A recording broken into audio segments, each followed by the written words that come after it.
ഉണ്ടായില്ല. കേരളത്തിൻ്റെ മുഖ്യമന്ത്രി അലറി വിളിച്ചു മുല്ലപ്പെരിയാർ കൊല്ലുന്നേ എന്ന് പറഞ്ഞിട്ട് അവരൊക്കെ ഉണ്ടാക്കിയില്ല.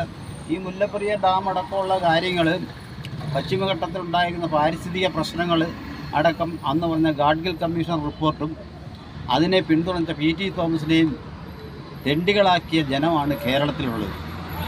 ഇപ്പോൾ അതിൻ്റെ ഗുണമോ ദോഷമോ എന്താണെന്നുള്ളത് ജനങ്ങൾ മനസ്സിലാക്കുന്നുണ്ട്. മനസ്സിലായോ? അന്ന് PT തോമസ് തെണ്ടിയാണ്, കൊള്ളുകയല്ലാത്തവനാണ്, വ്യാജ പ്രചരണം നടത്തിയ ആളുകളെ പേടിപ്പിക്കുകയാണെന്നാണ് PT തോമസ്. PT തോമസിൻ്റെ കൂടെ അയാളെ പിന്തുണയ്ക്കാൻ ആരും ഇല്ലായിരുന്നു.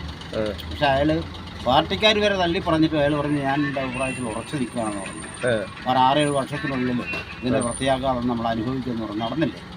അയാൾ മരിച്ച് 6-7 വർഷത്തിനുള്ളിൽ ഇതിൻ്റെ പ്രത്യാഘാതം ഉണ്ടായി. അതുപോലെ തന്നെയാണ് മുല്ലപ്പെരിയാറിൻ്റെ അപ്പുറമുള്ള വനമേഖലയിൽ നല്ലൊരു